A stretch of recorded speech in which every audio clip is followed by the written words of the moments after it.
Bonjour à tous, merci d'être avec nous. Très heureux de vous être pour une émission spéciale pour parler de cette montagne qu'on aime tant, de cette Savoie, de cette Haute-Savoie, de ce territoire que vous allez pouvoir découvrir ou redécouvrir pendant cette demi-heure que nous allons passer ensemble. Je salue pour l'occasion toutes celles et tous ceux qui travaillent en ce moment aux offices du tourisme, tous les acteurs du tourisme dans ces deux départements. Vous êtes avec nous évidemment en vidéo, on commence à être habitué à ces vidéos. Et puis je salue bien sûr les journalistes présents. Vous qui êtes avec nous ici, alors, nous avons dû limiter la jauge évidemment pour des raisons sanitaires, d'où le port du masque également. Merci à tous ceux qui sont présents de respecter cela. Et je salue également les journalistes qui sont avec nous virtuellement. Nous sommes là pour parler évidemment de cette montagne qu'on aime tant et qui a tant souffert avec, on s'en souvient, un hiver 2019-2020 qui a été tronqué avec le confinement qui est arrivé en fin d'hiver, début de printemps, un été 2020 qu'on peut qualifier de contrarié, c'est vrai, même si on a eu le sentiment de revivre presque normalement. Et puis évidemment un hiver 2020-2021 qui a été en partie annihilé avec cette impossibilité de skier et la fermeture des remontées mécaniques. Même si, évidemment, il y a eu de la créativité, même s'il y a eu des choses, des innovations qui ont permis d'ouvrir quand même ces destinations et de faire vivre cet écosystème. Alors, je vais vous présenter toutes celles et tous ceux qui sont avec nous aujourd'hui. Tout d'abord, Michael Ruskert, qui est le directeur général de l'agence Savoie-Mont-Blanc. Bonjour, Michael. Bonjour Greg. Merci d'être là. Il y a également François Pourcin. Bonjour, François.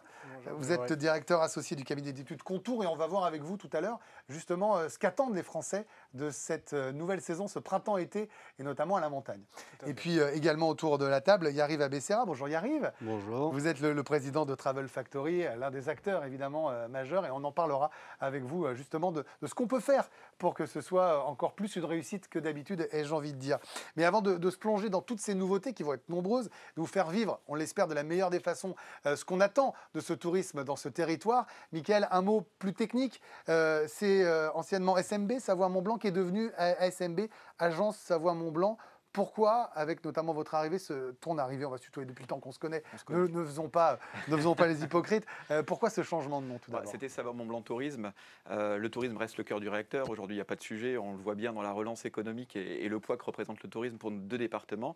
Mais en revanche, c'est vrai que dans les nouvelles compétences qu'on nous a attribuées, entre autres l'agri et l'agro, les filières, le fromage, le savoir-faire, l'artisanat, toute cette culture finalement qui est celle de la Savoie et de la Haute-Savoie, il était important pour nous de remettre un nom et de prendre un nom plus générique. Et l'agence, pour nous, correspond bien à l'expertise d'un côté des équipes, et puis de l'autre, de partir du territoire, d'avoir un territoire d'excellence, et puis ensuite de partir dans une stratégie de conquête pour aller chercher nos marchés, et peut-être pas forcément l'inverse, c'est-à-dire aller chercher les marchés pour les amener sur un territoire. Donc voilà le positionnement en deux mots, et ça résume finalement la vision qu'on va porter ensemble sur les prochaines années. Alors, un territoire d'excellence, je vais reprendre tes mots, c'est aussi une concentration unique en termes de promesses. Je veux dire, il y a énormément de choses en assez peu de kilomètres finalement. Oui, je crois que c'est ça aussi la particularité de Savoie-Mont-Blanc, c'est d'être capable en 40 minutes de passer d'un lac à une altitude déjà pas mal. On prend l'exemple dans le Chablais ou dans la vallée de Belleville ou ailleurs en Maurienne. C'est vrai que Savoie-Mont-Blanc, c'est 112 stations. Alors, stations de sport d'hiver, l'hiver évidemment, mais stations aussi montagne l'été, beaucoup d'attractivité. On en parlera tout à l'heure. On a des chiffres à vous communiquer sur les premières intentions de départ et je pense qu'elles sont assez symboliques, presque symptomatiques de cette sortie de crise, qu'on espère rapide. Et évidemment, on retrouve les lacs, la montagne avec le Mont-Blanc en totem. Savoie-Mont-Blanc l'incarne. Et puis plein de particularités qu'on va évoquer ensemble dans les prochaines minutes. 18 réserves naturelles, ça c'est important, c'est vrai que ça donne une idée, c'est quasiment un tout petit peu plus grand que l'île de la Réunion. Donc voilà, ça donne une idée. Et puis toutes nos villes et nos villages qui incarnent cette belle marque. Voilà, le moins qu'on puisse dire, c'est que ça donne envie. En tout cas, moi, ça me donne envie. La montagne m'a manqué, évidemment, cet hiver. Et quand je vois ça, ça me donne envie aussi d'y aller pendant le printemps, l'été. C'est vrai qu'il y a du dynamisme. L'idée, c'est d'être innovant. Et alors, je rassure toutes celles et tous ceux qui nous regardent, un professionnel du tourisme qui travaillait dans cette région, les offices du tourisme. Il a fallu faire une sélection avec Michael. On a choisi 10 nouveautés. Mais évidemment, tout est disponible. Et je le dis pour vous également, amis journalistes qui êtes avec nous et qui nous regardez. Vous avez le dossier de presse très complet. Vous avez tout ce qui est possible de trouver dans ce beau territoire. Et personne n'est oublié, évidemment. Là, on va juste faire un focus sur 10 nouveautés qui nous parlent avec différents thèmes. Michael, je propose qu'on y aille directement. Allons-y. Et on va commencer avec le fameux où dormir, les hébergements, qui est quand même le cœur du sujet quand vous partez en vacances, avec des nuits que je pourrais qualifier d'insolites. Et là, je pense que l'adjectif est justifié, avec notamment la mine de Buck en Vallée d'Eau. Qu'est-ce qui s'y passe exactement? C'est vrai que c'est très représentatif de l'aventurier. C'est pour ça qu'on l'a gardé ensemble avec ces mines où on peut être immergé dans une ruée vers l'or, un peu au rythme du 19e siècle, sur lesquelles il y a eu de manière très léchée des chambres d'hôtes qui vous permettent de vivre une expérience. La petite anecdote, c'est qu'on vous amène le plateau sur un petit rail, Un petit wagonnet en petit plus, quoi, wagonnet de la façon mine mine. d'or, quoi. Voilà, donc c'est des choses qui pour nous ont inspiré, être au cœur, dans les entrailles d'une mine d'or. Ça correspond à l'histoire évidemment du territoire Savoie-Mont-Blanc, mais c'est aussi une véritable expérience. Bon, c'est vrai que c'est plutôt sympa, spa, sauna, ambiance de la mine. Moi, j'aime beaucoup. Et puis également le Wine Nest à Tignes. Là, on est sous un dôme. Il y a 2384 mètres d'altitude, c'est ça? On Oui, voit tout. c'est vraiment, je pense, unique à vivre d'un côté parce qu'on a vu sur la Voie lactée, et c'est vrai que dès lors qu'on n'a plus de lumière de la ville, des villages, on peut vivre une expérience unique, totalement vitrée. Donc ça, c'est super. Hier, je parlais encore avec Tim qui me disait qu'effectivement, ils ont un circuit court pour faire manger des produits locaux, et pour nous, c'est important. D'un côté, une vue sur les massifs franco-italiens, de l'autre, une plongée sur Tignes et au-dessus les étoiles. Sympa. Je pense que là, il y a une vraie promesse à partager. Ah ouais, c'est plutôt vraiment très sympa. Alors maintenant que je sais où dormir, où est-ce que je mange et qu'est-ce que je mange? Alors plus sérieusement, c'est vrai que la gastronomie, la vraie bonne bouffe, le savoir-faire culinaire français se retrouve dans ce territoire. Il y a énormément de chefs qui sont étoilés, hein. Ouais, il y en a 37, 37 restaurants étoilés, dont 4 qui ont 3 étoiles. Donc là, on fait un focus sur les nouvelles Bien tables sûr. étoilées. Évidemment, Clément et Jean-Michel Bouvier, père et fils, qui, eux, avaient le panoramique à Tignes à 3000 mètres. C'est d'ailleurs le seul et l'unique restaurant de montagne primé cette année. Il y a Eric Prowalski à la Rotonde, à Annecy, et puis Vincent Favre-Félix à Annecy. Son restaurant porte le même nom. Et c'était voilà, le clin d'œil et la fierté aussi d'avoir un territoire juste autour du lac d'Annecy. Il y a 7 restaurants étoilés, ce qui est quand même à préciser. Et pour ceux qui sont un petit peu moins gastronomiques, qui ont envie de manger, j'ai envie de dire, de manière un petit peu différente, on n'est pas obligé d'aller toujours dans des étoilés. Il y a aussi les macarons verts, hein, c'est pour les restaurants qui ont reçu des pratiques environnementales louables et vertueuses. Ouais. Évidemment, c'est plus important que jamais. C'est la tendance du moment, mais c'est bien aussi de parler de circuit court. On Bien revient sûr. au sujet des filières, avec nos fromagers, nos vins, nos produits locaux, nos pommes et nos poires. On y est quand même extrêmement attaché aujourd'hui sur le territoire. C'est ce qui fait aussi sa valeur. Et là, effectivement, il y en a 8 en Savoie-Mont-Blanc qui ont reçu cette distinction, donc 3 nouveaux. Atmosphère à Aix-les-Bains, l'auberge Montmain, source du lac d'Annecy, et puis Toit du Monde, Flumé, ça c'est en Val d'Arly. Et là aussi, c'est des bons critères et surtout c'est des bons indicateurs qui marquent une nouvelle tendance dans la gastronomie. Bien manger en étant responsable pour tous les prix, pour tous les types de séjours. Alors, il y a aussi des lacs, tu l'as dit tout à l'heure. Il y a ces 4 grands lacs qui sont un peu des paradis nautiques. On peut y faire beaucoup d'activités. Il y a le lac d'Aiguebelette, du Bourget, d'Annecy et le lac Léman. C'est quoi l'objectif autour de ces lacs, Mickaël? Alors l'objectif premier déjà, ces lacs sont très attractifs, c'est de les faire vivre aux ailes de saison. Et pour nous, c'est essentiel. Et d'ailleurs, je salue tous les directeurs d'office des lacs là, qui nous regardent aujourd'hui. Donc on a une vraie stratégie avec eux. On a monté un collectif il y a quelques années où on essaye de porter la voix justement sur les ailes de saison. Ils le font avec nous, nous le faisons avec eux. Et c'est ça qui est important, c'est cet aspect collaboratif. Et puis il y a une ambition, c'est finalement d'être quasi au même niveau que les lacs italiens. On voit bien le lac de Com ou le lac Majeur, ça pourrait être pas mal d'être dans la même lignée. Donc on travaille là-dessus. Il y a des belles choses d'un point de vue technique, et je ne vais pas rentrer aujourd'hui, mais qui sont en train de se préparer. Et puis il y a beaucoup de nouveautés sur les lacs. Et on va y venir, parce que moi, il y en a une qui m'a attiré. Je pense toujours enfant, famille, plaisir, activité. Il y a du côté du lac d'Annecy le Jet Cycle Max. Alors le nom, là, je le mets à l'américaine. J'essaye quand même de me la jouer là-dessus. Mais quelque part, c'est en fait un nouveau moyen de se déplacer sur l'eau. J'ai envie de dire, allez, si je pense à mon enfance, un pédalo révolutionnaire, mais c'est bien plus que cela. Ouais. Tu me disais que c'était presque un bobsleigh, en fait. Oui, enfin, je trouve que ça ressemble un petit peu à ça. Je pense que vous avez en vue ce à quoi ça peut ressembler. Je l'ai derrière moi, là. Non, mais oui, c'est un côté bobsleigh, mais c'est un côté aussi hydrocoptère, avec l'air qui passe sous la coque, qui permet de se surélever. Pourquoi on l'a retenu? Premièrement, parce que c'est fabriqué en France, c'est conçu en France et c'est distribué en France. Ça, c'est le premier critère. Le deuxième, c'est que c'est musculaire. Donc ça... quand même, y arrive. C'est une bonne chose que ce soit musculaire, qu'on puisse faire de l'activité autour de ça. Et puis, ça va entre 15 et 20 km/h. Et quand on voit la photo de ce fameux lac, pouvoir se déplacer et finalement avoir de l'itinérance avec un objet aussi nouveau, ça faisait partie des nouveautés à signaler. Le site internet jetcycle.fr. Vous aurez évidemment, je rappelle une nouvelle fois, tous les détails dans le dossier de presse, pour vous qui nous regardez, amis journalistes, que vous soyez en présentiel ou en vidéo. Un mot également sur le vélo et le kayak du côté côté du lac d'Aiguebelette, parce que c'est vrai que le vélo autour du lac, c'est un grand classique. Oui, Le kayak aussi. c'est un classique, mais ça reste vraiment indémodable. Et c'est là-dessus aussi qu'on capitalise. C'est finalement des moments simples avec des activités qui sont à partager. On a une grande clientèle familiale. C'est pour ça, effectivement, que le vélo et le kayak au lac d'Aiguebelette, c'est vraiment important. On a aussi la réouverture des gorges de Cirrose. Et ça aussi, c'est. Lac du Bourget. Oui, lac du Bourget, à Grésy-sur-Aix, où il y a un moulin, il y a des canyons. Bref, il y a tout un concept qui est en train d'émerger et sur lequel on vous incite à aller jeter un œil.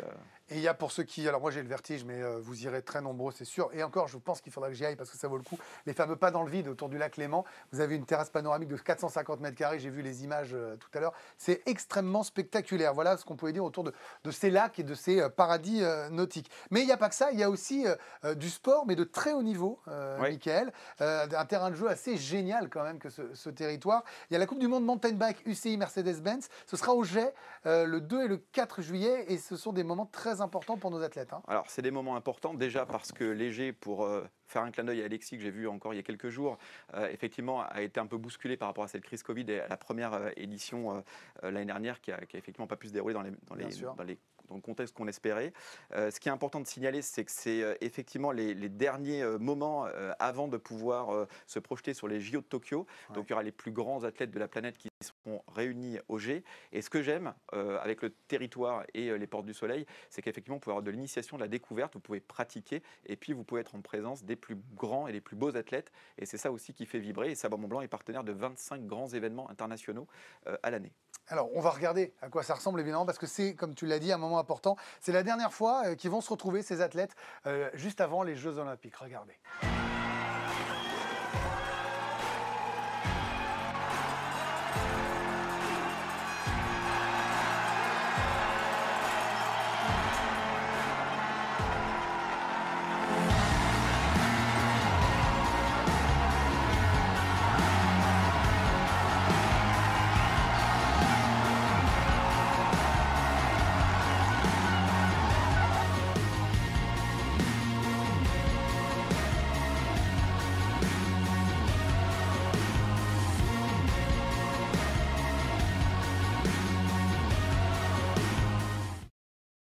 Voilà pour cette Coupe du Monde Mountain Bike UCI Mercedes-Benz du côté des G le 2 et 4 juillet prochain. Il y a aussi, Mickaël, la Coupe du Monde UCI VTT Marathon. Oui, sur Megève et Combloux, du 25 au 27 juin. Voilà, la MB Race à ne pas louper. Bon, alors là, on a parlé d'activités très physiques, on a parlé d'activités qui font rêver, on a parlé de bonne bouffe, on a parlé de bien dormir, mais alors il y a aussi ceux qui souhaitent un équilibre, peut-être un petit peu plus de sagesse, de spiritualité, de repos, d'équilibre, tout simplement. Il y a le Retreat by Tigre Yoga Club à Megève. Et alors là, si vous aimez ça, vous allez être gâtés. Oui, parce que c'est deux pointures, c'est deux professeurs émérites avec Élodie Garamond et Frédéric Melchior. C'est vrai qu'ils sont extrêmement bien référencés dans ce milieu. Ils se présentent aux Fermes de Marie, donc le groupe Sibué avec Nicolas que je salue. Et effectivement, là, on peut vraiment vivre un séjour exclusif pendant 5 jours avec quasiment les meilleurs de la planète sur la discipline et ça valait vraiment le coup de projecteur. Voilà, c'est www.fermedemarie.com si vous voulez avoir tous les détails et signalons également les bains de nature à Chamonix-Mont-Blanc. C'est vrai qu'ils sont labellisés Out of Reach parce que c'est un côté 100% nature. C'est un nouveau label, c'est la fameuse box, vous savez, qui débranche. Voilà, vous avez toute la possibilité de trouver votre équilibre puisque c'était le terme. Mickaël, on prend un petit break tous les deux et on va voir François. François qui va nous donner, François Pourcin du cabinet Contour, toutes les attentes des Françaises et des Français justement pour ces vacances. Est-ce qu'il y a une envie de vacances très forte, François ? Tout à fait. Donc en fait, on a réalisé une enquête qui est très récente puisqu'elle a été conduite la semaine dernière auprès d'un échantillon de 1420 individus. On est au plus près des annonces gouvernementales. Exactement, là, on était en plein dedans. Ouais. Cet échantillon, donc représentatif de la population française en termes d'âge, CSP et région d'habitation. Et le premier enseignement, c'est que dans un contexte sanitaire du coup incertain, l'envie de vacances des Français pour cet été reste soutenue. On a 3 Français sur 10 qui partiront de manière certaine, dont un tiers qui a déjà réservé un séjour marchand. on a 4,5 Français sur 10 qui sont désireux de partir, mais en posture d'attente. Un tiers ont l'intention également de réserver un séjour marchand.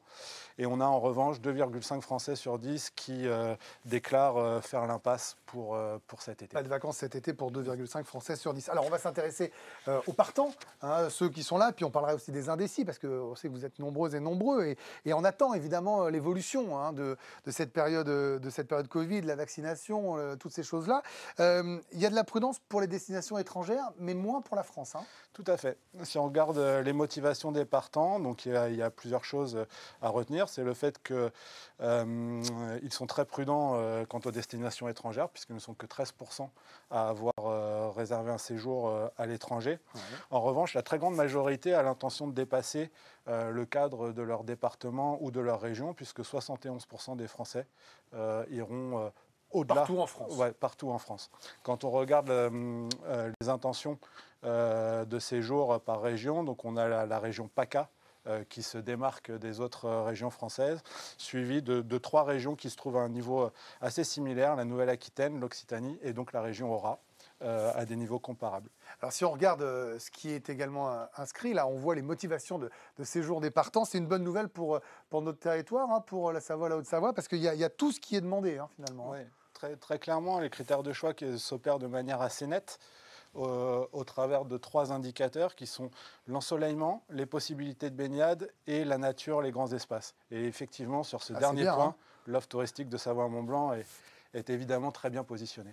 Un mot également, François, sur la concentration de séjours. J'imagine, c'est logique, que ce sont les vacances scolaires qui sont les plus plébiscitées. Tout à fait.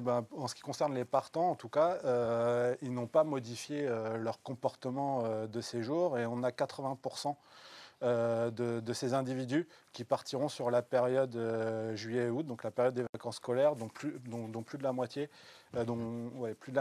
sur mi-juillet, mi-août. Voilà. Des séjours plutôt longs, près des 2 tiers partiront pour 9 jours au plus. Et alors, un mot également sur la place de la montagne. C'est sur le podium des destinations choisies et préférées. Hein. Oui, tout à fait. Donc la montagne est choisie par un partant sur 10, derrière la campagne qui est aussi portée par des séjours en résidence secondaire ou dans la famille, et l'indétrônable littoral loin devant. Et on voit que, donc vous l'avez dit, les vacances scolaires sont plébiscitées. Un mot quand même sur les indécis, il y a une possibilité de report. Ça, c'est dans un coin de la tête. Si on ne peut pas partir cet été, il y a une possibilité de décaler un petit peu les séjours ? Donc, en fait, par rapport aux indécis, il y a 2 scénarios en fait qui ont été établis. Hein. Tout à fait. En fait, pour les accompagner et les aider à se projeter, on leur a proposé 2 scénarios. Un premier scénario où tous les indicateurs sont au vert, c'est-à-dire que la propagation du virus est maîtrisée, ils peuvent partir à l'étranger s'ils en ont envie. Et un deuxième scénario plus mitigé, donc avec une propagation du virus qui est encore soutenue, et seulement des déplacements en France possibles. Quand on regarde le scénario où les indicateurs sont en vert, les intentions de départ sont très élevées, puisque 98% d'entre eux, à ce moment-là, indiqueraient vouloir partir en vacances. Les destinations étrangères retrouvent des couleurs. On aurait 26% d'intentions de départ à l'étranger. Et la part de marché de la région Aura reste conforme à celle des partants, derrière la région PACA et au même niveau que la Nouvelle-Aquitaine, l'Occitanie ou la Bretagne. On voit quand même qu'il y a une envie de vacances incroyablement forte. Un dernier mot et par contre, ce qui est intéressant, c'est au niveau dans un scénario plus mitigé, les comportements changent beaucoup dans ce contexte-là.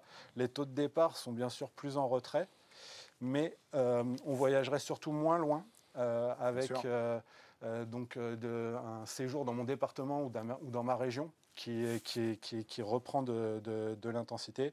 La région PACA est moins plébiscitée dans ce cas de figure-là, tandis que les régions Aura, Nouvelle-Aquitaine et Occitanie démontrent finalement leur résilience dans ce cas de figure et se maintiennent au même niveau. Bon, écoutez, maintenant, il n'y a plus qu'à croiser les doigts. Une vaccination, on l'espère, rapide, un retrait du virus. Un dernier mot, un dernier chiffre, François, ou on a fait le tour ? Donc, ce qu'on peut dire, c'est sur les modalités de séjour, peut-être, des indécis, de voir que la campagne et la montagne augmentent beaucoup dans les intentions de séjour dans le cadre d'un scénario mitigé. Donc là aussi, ça rejoint cette idée de résilience de cette destination par rapport au contexte, plus également le fait que si on est dans un scénario mitigé, on sera davantage sur du court séjour et une intention de report des séjours en septembre plus importante. Merci beaucoup François pour tous ces chiffres. Je vous rappelle également pour vous qui êtes ici dans la salle, vous qui nous regardez, on vous donnera un communiqué plus détaillé sur tous ces chiffres, évidemment essentiels, parce que c'est le cœur hein, de cette saison touristique. Oui, et je crois que c'est important de préciser qu'à la demande, surtout des professionnels du tourisme et des directeurs d'office, on a anticipé cette vague et cette étude pour essayer de donner déjà des premiers éléments de réponse, des clés pour nos professionnels. Mais évidemment, on va en faire une deuxième, puisque là, on est au cœur, on est à Paris aujourd'hui avec des restrictions fortes. Donc, ça sera intéressant, évidemment, de redécaler, de faire la même étude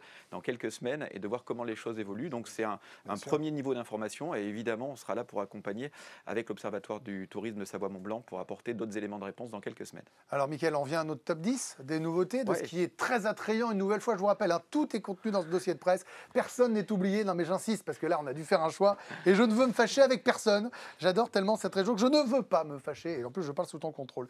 Le swing car à la Plagne et à Saint-François-Longchamp. Ça m'a bien plu, ce petit engin 100% électrique. Nous aussi, ça nous a plu, déjà parce qu'on peut découvrir le territoire de manière différente. Alors, c'est quoi? C'est un véhicule 100% électrique qui, on va dire, les quatre roues sont dissociées, ce qui permet de ne pas bouger dans le cockpit et en même temps de pouvoir grimper partout. Un petit côté araignée, mais très ludique, très marrant. Et puis, effectivement, le clin d'œil, c'est que c'est de la mobilité pour tous. Et là, je pense aux personnes à mobilité réduite. Ça va leur permettre aussi de pouvoir explorer la montagne de manière différente. Et on pense à eux aussi. Et avant tout, donc ça c'est une belle expérience. Ça change des VTT ou des trottinettes. Je vais saluer également le canicart, c'est l'activité tendance en famille, c'est la version été du chien de traîneau. Hein. On retrouve le traîneau, on retrouve le traîneau en un attelage entre 8 et 12 chiens sur lesquels effectivement on peut partir à l'aventure. C'est marrant, ça crée des sensations et surtout il y a le rapport de l'animal à l'homme qui est toujours extrêmement fort, surtout avec les enfants, donc c'est une activité qui nous plaît. Et ceux qui aiment, il y a même des parcours pieds nus, 900 mètres sur des branches, sur des feuilles, sur des troncs, c'est une balade d'1 heure, 1 heure et demie. Alors ça c'est la ferme de Chauzal et une fois de plus tout est sensoriel. C'est assez sympa aussi de se reconnecter à la nature. Et là, pour le coup, c'est plus que métaphore. C'est vraiment dans la réalité. Alors, pour revenir maintenant aussi au bien-être, je sais que pour se retrouver soi-même, ou même avec les autres, en espérant que cette séquence qu'on vit actuellement se termine vite, il y a les cures post-Covid du côté de Saint-Gervais-Mont-Blanc. Ça aussi, c'est assez nouveau. Oui, c'est nouveau. Et puis, ça correspond clairement aux études qui sont menées en ce moment. Les gens ont besoin de décompresser. Ils ont besoin de quitter cette crise. Ils ont surtout aussi besoin de se retrouver avec eux-mêmes. Donc on a trouvé très intéressant à Saint-Gervais les 3 cures, 5 jours, avec des programmes sur le confort de la respiration, avec des médecins, avec des équipes. On est extrêmement encadré. Mais finalement, on reprend les fondamentaux. C'est la pause bien-être, c'est l'activité physique, les ateliers pédagogiques. Donc ça, je pense que ça correspond véritablement à une vraie cible, des gens qui sont en attente de pouvoir quitter cette période un peu anxiogène. Et Saint-Gervais est la bonne destination. Et puis il y a la prévention santé également à la Léchère-les-Bains. Là, pour le coup, alors là, on parlait de nouveautés. C'est même, on peut dire, une station pilote. Hein. Oui, elle est pilote sur ces sujets, sur l'hygiène de vie, sur l'éducation. On reprend aussi des sujets lors du séjour qui nous touchent tous, avec des ateliers sur l'activité physique, sur l'alimentation, sur la gestion du stress. Donc là encore, on a des produits qui sont ciblés, identifiés et qui vont extrêmement bien marcher cet été. Là, pareil, j'ai fait mon petit tour dans les offices et c'est vrai que Saint-Gervais ou la Léchère-les-Bains ont une grosse attractivité en lien directement avec ces offres. On le sait, la culture est particulièrement touchée en ce moment, mais il y a aussi ce qu'on peut appeler la montagne arty, parce que l'art existe quand même à la montagne dans ce beau territoire, et notamment Paysable dans le massif des Brasses. Alors là, c'est une résidence d'artistes. Franchement, c'est très étonnant. Et regardez, vous voyez l'image, c'est une installation qui s'appelle Bidons sans frontières. Il y a 200 bidons de lait, des objets patrimoniaux, plein de belles choses. C'est au photographe Gérard Benoît Laguillaume que l'on doit ça. C'est très novateur. Hein. Oui, c'est novateur. Et puis, je pense aussi qu'il y a un petit côté militantiste au milieu. Un bidon, ça a une durée de vie. Alors, pour préparer ça, je suis allé me renseigner 1 500 000 litres de lait pour un bidon dans sa vie. Et puis après, il devient quoi? Voilà, moi, je trouve qu'il y a un artiste qui s'intéresse au bidon. Ça nous a fait sourire, mais en même temps, c'est ultra graphique et ça nous a plu. Et puis il y a le street et land art du côté de Moutier également et le bord culture à Saint-Jean-de-Maurienne. Une fois de plus, on n'oublie rien, tout est dans le dossier de presse. Alors, on a parlé de nourriture tout à l'heure avec les restaurants gastronomiques, avec les macarons verts.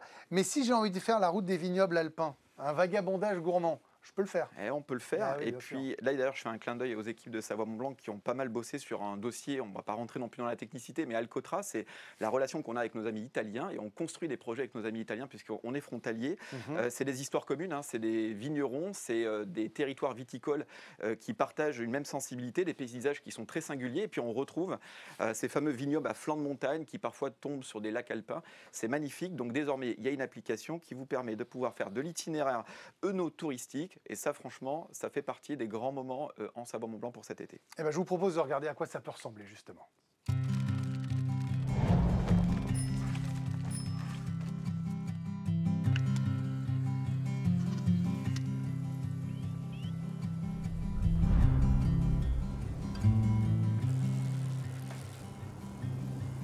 Bags are packed, are you ready to go? This time tomorrow we'll be on the road, riding with you in the sunnier days. I wouldn't want it any other way.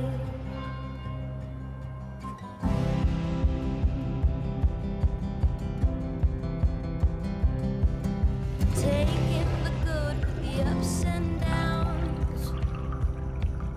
I wanna see how the world turns round.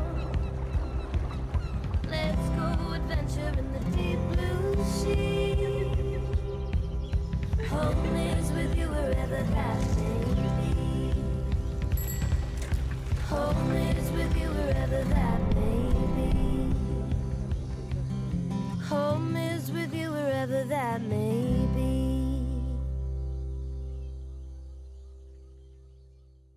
Ça donne envie d'y aller, hein, franchement. Et je salue également la route des fromages de Savoie, parce qu'il y a 74 sites qui vont ouvrir leurs portes aux vacanciers pour des dégustations, des animations et même de la vente directe, bien sûr. Et la fête des fromages de Savoie se tiendra cette année à la Clusaz. Ce sera le 26 et 27 juin prochain. Et puis, tu en parlais un petit peu tout à l'heure, il y a ce nouveau tempo pour réserver les vacances, d'où la présence de Yariv à Becerra. On arrive, Yariv, président de Travel Factory. Mais c'est vrai, Mickaël, que maintenant, il y a une façon de réserver qui est différente. Oui. Le premier, quand je veux réserver, je veux annuler le plus tard possible. Ah oui. Ouais, je m'en souviens. Ah oui, bien sûr. Je me souviens de ta venue. Bah oui, mais il faut faire attention à tout ça. Non, mais il y a les conditions générales de vente. Enfin, Yariv en parlera mieux que moi, mais ça devient un critère indiscutable et sur lesquels on doit pouvoir travailler et gagner en agilité. C'est le terme qui est quasiment galvaudé, mais c'est les attentes aujourd'hui des touristes. Donc, on avait mis en place ces dernières années ce qui m'arrange, qui a eu un vrai succès avec le service de Véronique. Et puis un excellent jeu de mots, hein, soit dit au passage. Oui, non, mais voilà, ce qui m'arrange, Yariv a tout de suite adhéré. Il y en a d'autres qui ont suivi la démarche et on s'est dit cet été qu'auprès des jeunes, on avait besoin aussi de pouvoir annuler au dernier moment. On avait besoin d'avoir autre que du samedi au samedi. On avait besoin de créer des packs avec de l'outdoor. Et donc, c'est là-dessus que les équipes ont travaillé. Elles sortent ma montagne, mon tempo. Moi, j'en suis très fier. C'est quelque chose auquel on croit pour la suite. C'est une complémentarité à l'offre déjà existante. Et c'est là-dessus qu'on va miser pour gagner en agilité. Alors, Yariv à Becerra, le président de Travel Factory, est avec nous. Alors, Yariv, je vais aussi citer également. Alors, vous êtes là pour Yunli. Notamment, puisqu'on parlait de la jeunesse. On entend beaucoup parler de cette jeunesse qui souffre, et c'est évident, avec malheureusement cette dépression, ce manque d'activité, c'est très compliqué. Il y a également Locatour, on va citer VVF, Montagne Vacances, Maeva.com, MMV. Mais ce qui ressort des propos de Mickaël, c'est cette immense demande de flexibilité. C'est une évidence aujourd'hui que le tourisme était à la traîne en termes de flexibilité et de certitude pour le consommateur de pouvoir changer d'avis pour quelque raison que ce soit. C'est-à-dire que le tourisme a été novateur sur le web il y a une vingtaine d'années, on était leader en termes de réservation, et le retail est venu complètement nous ringardiser en termes d'annulation. C'est-à-dire qu'aujourd'hui, vous achetez un jean, il ne vous va pas, ou la couleur ne vous va pas, vous le renvoyez en 30 secondes. Eh bien nous, on avait encore l'orthodoxie du XXe siècle qui consiste à dire, si tu réserves 30 jours avant, si tu as l'intention d'annuler, frais d'annulation et le tatati et le tatata. La Covid a été une formidable occasion pour notre industrie de la distribution de se réinventer. Et donc nous, dès l'an dernier, chez Locatour, on a inventé une assurance Locazen avec notre assureur. On lui a dit, tu dois nous construire un sur-mesure à J-1 sans raison. Sans raison. Il n'y a pas besoin de certificat de l'employeur ou de médical. Aucune raison. Tu as décidé de changer d'avis. Tu es remboursé intégralement, et je rajoute un terme qui va tous nous faire sourire, en cash. Pas d'avoir, pas de voucher. Tu récupères ton argent. On recrédite. Voilà. Et donc, nous, on a travaillé sur des algorithmes avec nos assureurs, on a fait de l'actuariat, c'est notre problème. Le consommateur aujourd'hui a la certitude. encore plus quand on est chez des jeunes. Donc Yunli est notre nouvelle marque destinée aux millennials, à la montagne. Nous, on considère qu'aujourd'hui, la montagne doit être réenchantée pour cette cible-là. On a fait des études et on a participé à des études avec Savoie Mont Blanc. Aujourd'hui, malheureusement, ce n'est pas moi qui le dis. Ce sont des études comme tes sondages et tes métriques.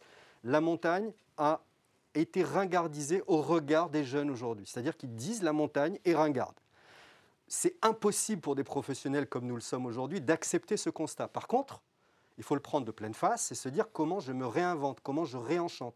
Le court séjour, c'est une obligation. Aujourd'hui, on est en concurrence avec Londres, avec Amsterdam, avec Berlin, 3 jours. Je prends mon avion, je prends mon ticketing d'avion et je pars 3 jours en city break avec mes copains, mes copines. La montagne de papa, c'est fini, si je résume de manière un petit peu vulgaire. Exactement. Et donc, toutes les activités dont vous avez parlé, le rôle aujourd'hui des acteurs comme Locatour, comme Yunli, c'est de mettre en musique tout ça. On est un metteur en fait. Donc, on fait des choix. On choisit le court séjour. On communique sur le court séjour, on donne l'accessibilité à ces offres à ces jeunes qui ne savent pas que ça existe. C'est le paradoxe. Et donc le travail commun, le travail collectif. Moi, je travaille aujourd'hui à des réunions avec Savoie Mont Blanc, avec mes concurrents, mais ce ne sont pas mes concurrents. Aujourd'hui, on en a une bataille, qui est la bataille de gagner l'attractivité de la montagne. S'il y en a un qui attire les jeunes, les autres les attireront. C'est gagnant pour tout le monde. Après que le meilleur sur le web fasse son travail, mais que si on parle tous collectivement, eh bien, on va retrouver de l'attractivité, on va retrouver des... Et donc, nous, on a créé des labels, on a travaillé avec Savoie Mont Blanc, effectivement, sur le court séjour, sur Yunli. Sur Locatour, on a choisi un autre label qui est le 3O. Vous en avez parlé. Le 3O, c'est quoi?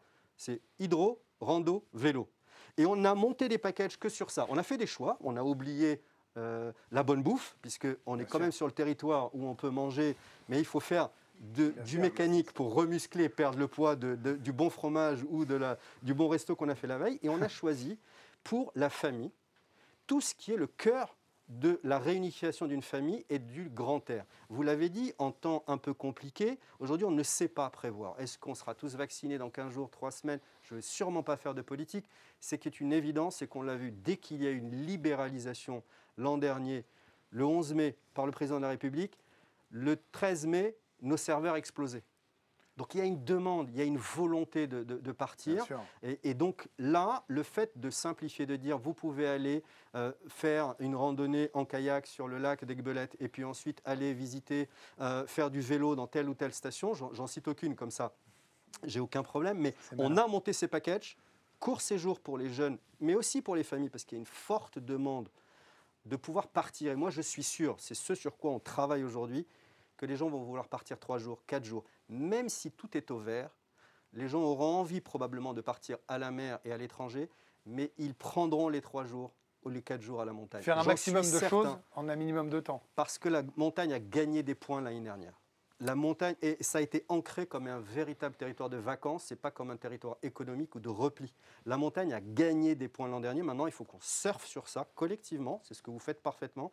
Les acteurs comme nous aujourd'hui, on doit pousser la montagne comme étant un vecteur de bien-être, de vacances, de ressourcement et d'assurance du bien-être et des mesures Covid, mais aussi d'assurance de faire plaisir à la famille. Comme un restart, comme un redémarrage. Exactement. Un petit peu, et puis surtout penser à cette jeunesse qui... Et aussi, on l'a peu évoqué, je prends 20 secondes pour en parler, aussi des offres adaptées, j'imagine, à leur budget. Je veux dire, il y a le budget pour tous dans toutes ces offres, y arrive. Ah bah c'est le cœur. C'est le cœur. Aujourd'hui, on est obligé de travailler de la segmentation d'offres, accessibilité, puisque... tout ce que vous avez décrit dans le top 10 d'une sélection, j'ai bien compris. C'est pas un top 10, c'est une sélection de 10 nouveautés. Il n'y a absolument aucun top, je vous rassure. Il y a là, effectivement, l'agrégation de costs, de coûts qui vont venir plus ou moins augmenter le panier moyen global. Mais l'avantage, c'est qu'il faut pouvoir, dans une tribu de jeunes, ils bougent entre 4 et 7 personnes, ils ne consommeront pas les mêmes activités en même temps. Par contre, Instagrammable, unique, expérience, émotion, mon check, mon Insta. Eh bien, moi, je vais vouloir faire du canoë, moi, je vais vouloir faire du vélo, je vais vouloir faire du vélo un peu sensationnel, je vais vouloir aller manger. Et le montrer à tout le monde, et le partager. Et on va partager la bonne bouffe ensemble. Parfait. Et ça, la montagne est un territoire extraordinaire pour pouvoir réconcilier les attentes et le collectif, puisqu'ils vivent individuellement et en tribu un moment où il faut qu'on partage les mêmes émotions. Yunli pour Travel Factory, Yariv qui est venu nous en parler magnifiquement.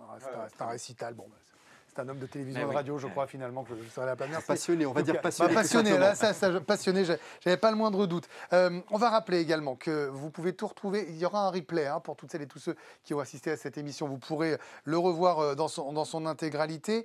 Vous pouvez poser des questions. Vous qui êtes avec nous ici dans quelques secondes, amis journalistes, vous également, vous pouvez le rejoindre. Vous voyez, moi, j'ai des questions qui vont apparaître sur mon petit écran là-dessus. Mickaël, qu'est-ce qu'on peut dire aussi en conclusion? C'est très ambitieux, mais on en a tous besoin. Oui, et puis on voit bien que cette crise, si on peut parler de points positifs, elle a quand même accéléré un certain nombre de tendances. Elle a obligé tout un secteur à se repenser. Alors, j'aime pas trop la notion de réinventer parce que malgré tout, ces activités existaient. Par contre, ça a été un énorme catalyseur pour aller plus vite.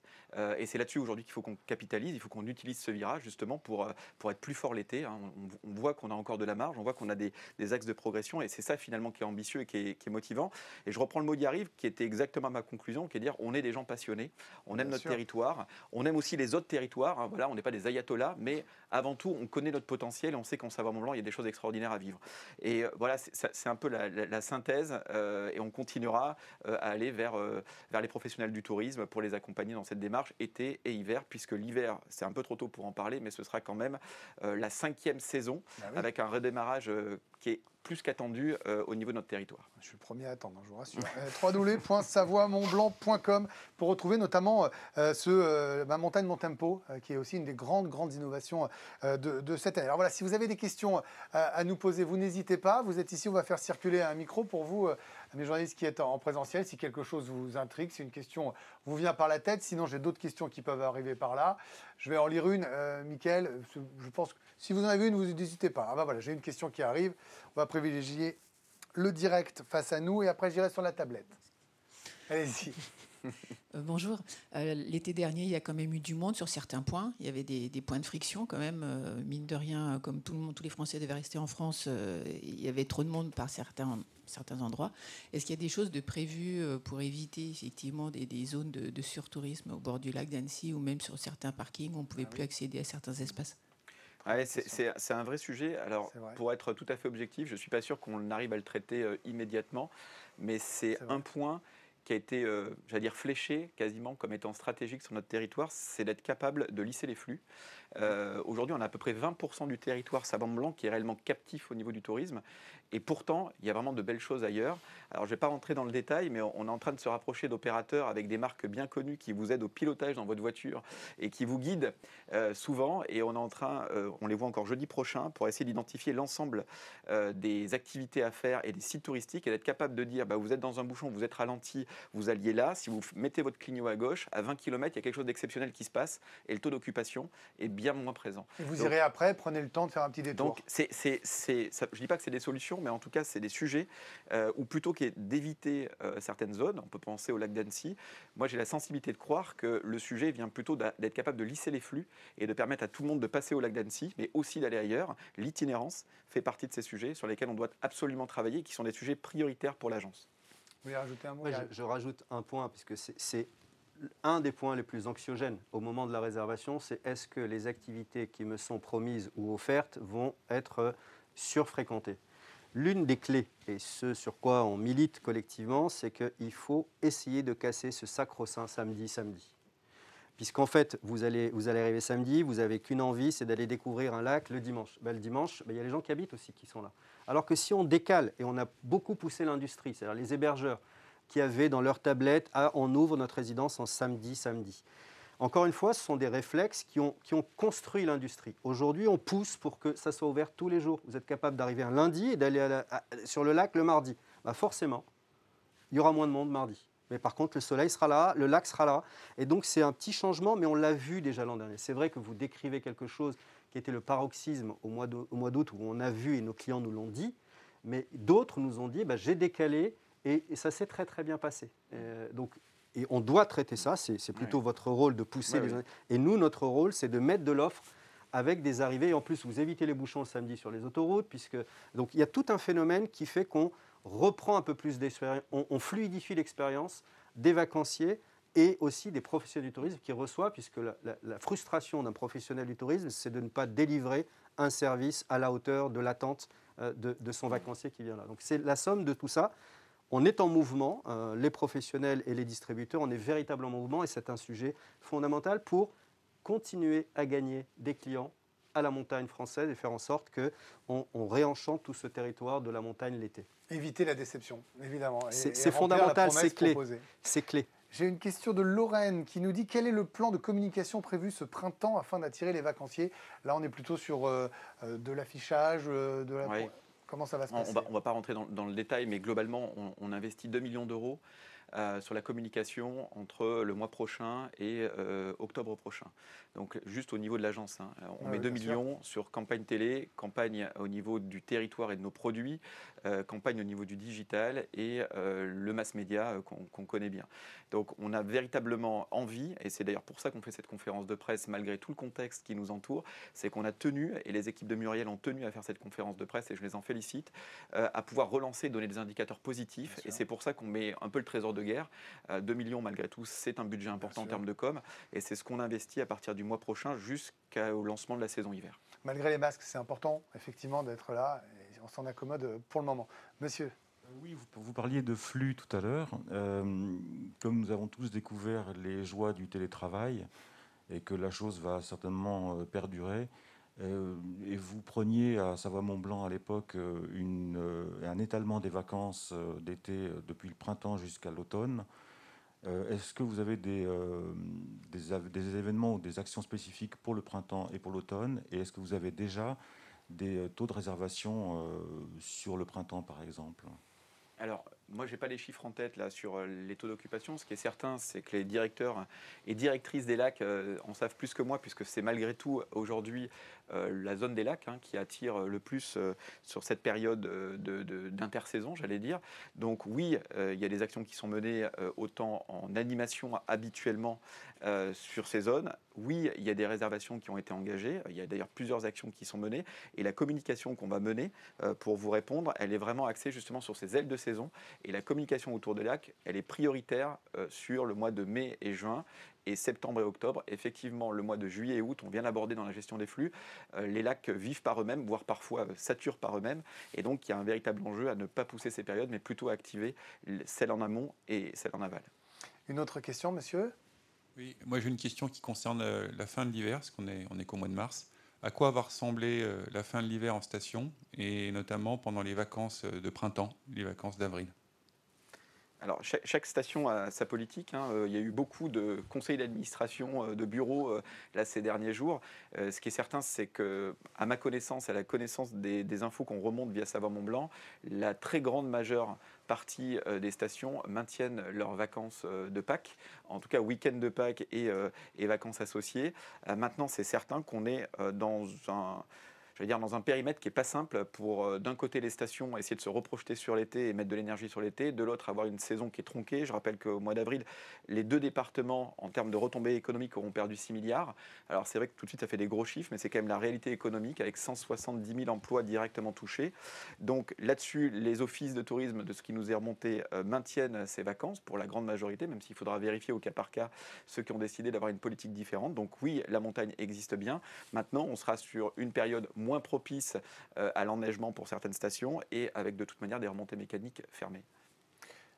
Est-ce qu'il y a encore une question dans la salle? On a fait le tour. Je vais prendre une dernière question sur la tablette avant de conclure, messieurs. Après 3 saisons difficiles, c'est une question de Gabriel. Un plan de relance de l'activité touristique a été annoncé au niveau bidépartemental. En quoi consiste-t-il et qu'en attendez-vous? Alors, on a été sous tutelle du Conseil Savoie-Mont-Blanc, qui aujourd'hui est représenté par les deux présidents, Hervé Guémard et Christian Monteil.